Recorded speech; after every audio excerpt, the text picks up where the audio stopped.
Bonjour à tous, aujourd'hui je voudrais vous montrer deux jeux que mes enfants adorent en ce moment.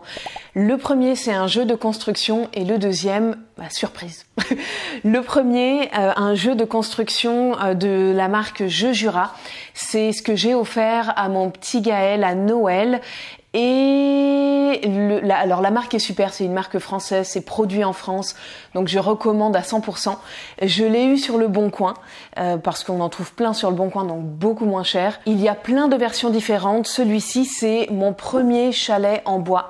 Et donc c'est un chalet à construire avec des pièces qu'on doit assembler les unes avec les autres pour faire ce chalet. Je l'ai offert alors que Gaël a 3 ans. Honnêtement, c'est trop tôt. Je vous le dis, c'est trop tôt à 3 ans pour qu'il soit autonome là-dessus. Donc, je dois l'aider à construire. Bon, c'est pas un problème en soi, j'aime bien l'aider, mais l'idée c'est que il puisse finir par être, même si on l'aide au début, l'idée c'est qu'il puisse finir par être autonome et à le construire tout seul pour que ça vraiment que ce soit tout l'intérêt. Au début on accompagne l'enfant et puis après il peut le faire lui-même et donc il voit le chemin parcouru, la capacité qu'il a à le faire tout seul, de pouvoir se concentrer, de pouvoir suivre le schéma, etc. Là, c'est encore trop tôt à 3 ans. Honnêtement, je pense que c'est bien à partir de 5 ans. Et encore, au début, il faudra le faire avec lui, et puis après, l'enfant pourra le faire seul. Ça dépend des enfants. Moi, je dis 5 ans par rapport à Gaël, mais peut-être pour certains enfants, c'est 4 ans, pour d'autres, c'est 6 ans. En fait, l'idée, c'est qu'il y a une notice à suivre où il y a les schémas de chaque pièce qu'on doit assembler les unes avec les autres. Et donc ça, c'est pas forcément évident de suivre le schéma à la lettre. Or, pour que le chalet puisse être vraiment construit et avoir un résultat final, il faut vraiment suivre chacune de ces étapes. Donc finalement, ce jeu, il a 2 intérêts. Enfin, ça se passe en 2 temps pour l'enfant et ça apporte différentes choses à l'enfant. Dans un premier temps, il va devoir construire le chalet en suivant le modèle qui est sur la notice.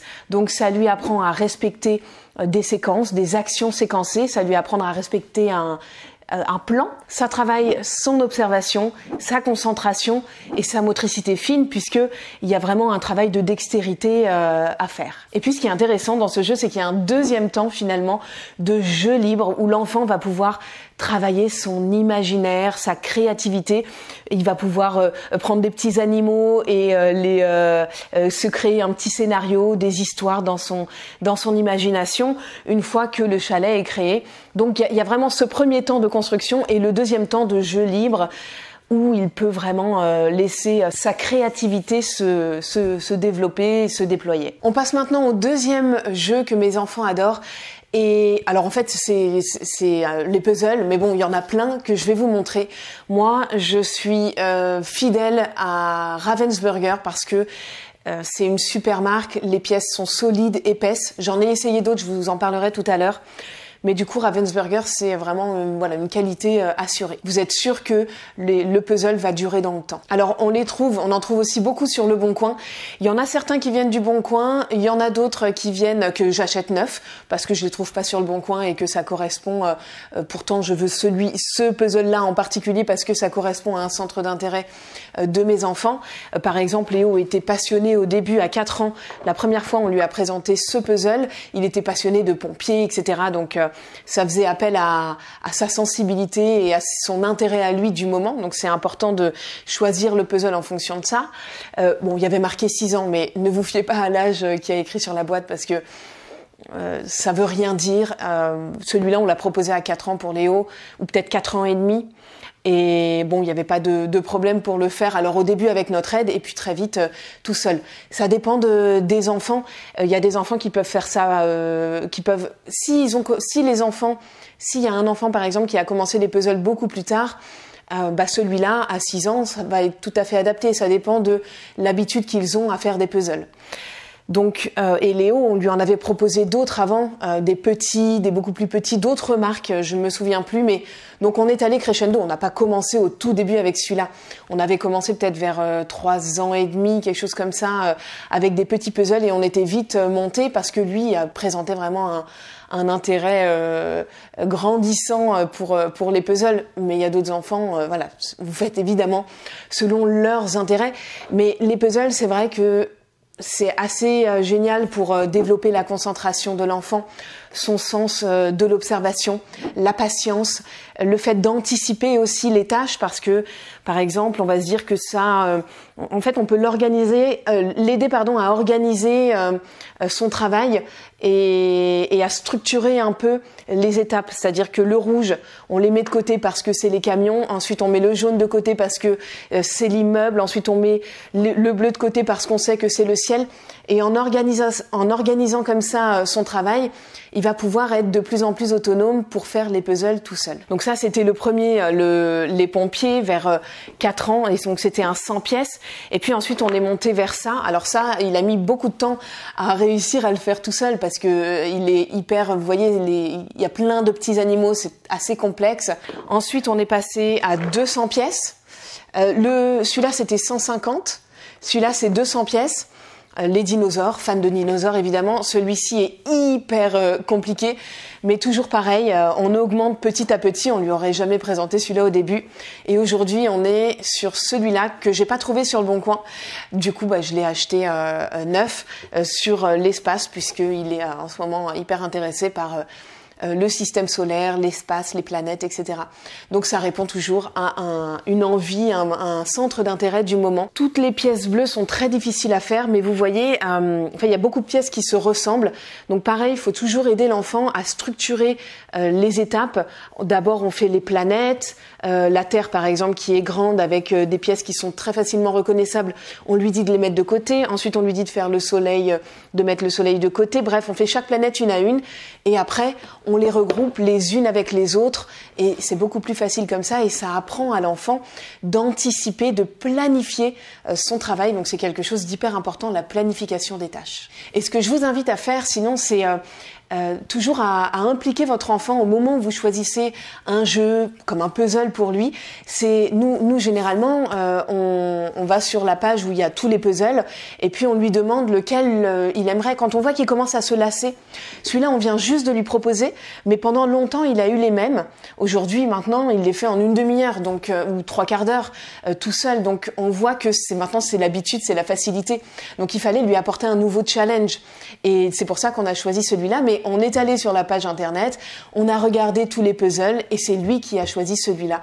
Donc forcément au moment où il le reçoit, il y a un investissement, ça vient de lui, c'est lui qui l'a choisi, donc forcément il va s'engager plus dans cette activité parce que ça émane de lui. Et c'est pas quelque chose qu'on est venu choisir pour lui comme on fait souvent, évidemment. Donc essayez toujours de les impliquer dans les activités et dans le choix des activités que vous faites pour eux, et que du coup ils peuvent faire pour eux-mêmes. Je vous disais que moi j'étais une inconditionnelle de Ravensburger parce que les pièces sont épaisses, solides et ça va durer dans le temps. Pourtant il y a Nathan, la marque Nathan qui est pas mal du tout, c'est un petit peu moins solide, même les boîtes d'ailleurs, elles souffrent un petit peu plus. Bon voilà, mais après je trouve que c'est assez sympa, notamment Léo est passionné de géographie en ce moment, donc celle-là elle est super. Parce qu'il y a des animaux, il y a par exemple je sais pas, le lion, le djembé en Afrique, il y a par exemple un sumo au Japon, il y a un temple en Chine, il y a le kangourou en Océanie. Donc il y a différents éléments qui peuvent vraiment intéresser l'enfant. Et puis donc c'est facile à faire parce que justement c'est très reconnaissable, il est assez facile, 150 pièces. Et c'est l'occasion ensuite de parler de géographie, de pays, de continents, de mers. Il y a les 5 mers, enfin les 5 océans, pardon, qui sont représentés et nommés. Vraiment, nous, quand on a fini de le faire avec Léo, enfin maintenant il le fait tout seul, mais du coup on se penche dessus et on en parle. Je lui parle de plein de choses et c'est ça qui a développé son intérêt pour les différents pays, pour la géographie plus globalement en ce moment. Ça nous renvoie aussi au globe qu'il a reçu, que vous voyez là, juste là d'ailleurs, attendez, hop, Voilà, bon, ça a un petit peu sauté, excusez-moi, mais voilà, il a reçu ce globe à Noël et donc tout ça vient enrichir, alimenter son intérêt du moment pour la géographie. Donc on passe de l'un à l'autre et c'est super et ça génère beaucoup de discussions entre nous et de connaissances et je vois qu'il est avide d'en savoir toujours plus, même si à chaque fois évidemment je parle de nouveaux éléments, à chaque fois qu'on fait le puzzle je pars sur de nouveaux éléments qu'il ne connaît pas et donc de nouvelles connaissances à lui transmettre à ce sujet. Voilà pour les 2 jeux qui passionnent mes enfants en ce moment, qui nous fait passer de bons moments de complicité, qui les rend autonomes. Enfin vous voyez l'histoire du chalet, ça rend pas Gaël autonome, mais voilà, c'est un moment de complicité. Par contre les puzzles ça rend vraiment mon grand autonome là-dessus, donc ayez toujours ces réflexions-là en tête. Est-ce qu'il pourra être autonome sur le jeu? Je l'implique, donc l'autonomie sur le jeu, je l'implique dans le choix des jeux. Je vais toujours crescendo dans les activités, les jeux que je lui propose pour qu'il y ait à chaque fois un nouveau challenge. On garde toujours un petit peu de ce que l'enfant connaît pour qu'il puisse se rassurer. C'est bon, ça, les puzzles, je sais faire. Et on apporte un nouveau challenge pour le challenger, le mettre au défi et qu'il puisse toujours s'améliorer au fur et à mesure. Donc il y a 3 notions là importantes. J'espère que j'en ai oublié aucune. De pas vous fier non plus, 4e, de pas vous fier à l'âge qui a écrit sur les boîtes. Fiez-vous à vos enfants, observez vos enfants. C'est eux qui vous renseigneront le mieux sur ce qui va leur plaire, ce qui va les intéresser et les captiver. Pour finir cette vidéo, je vous invite à laisser un like si elle vous a plu et à la partager pour que d'autres parents puissent s'en inspirer.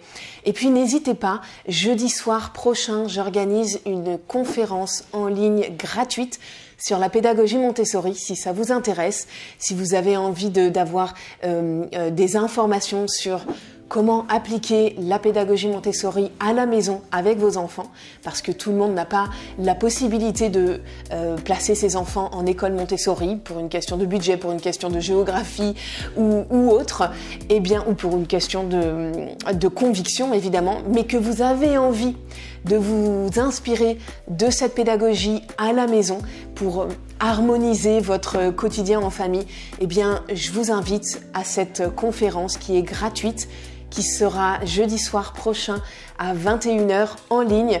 Vous cliquez sur un lien qui se trouve autour de cette vidéo pour vous inscrire. Vous recevrez jeudi votre lien de connexion et on se retrouve jeudi avec grand plaisir et je vous donne aussi rendez-vous très vite pour une nouvelle vidéo sur Oraison Famille.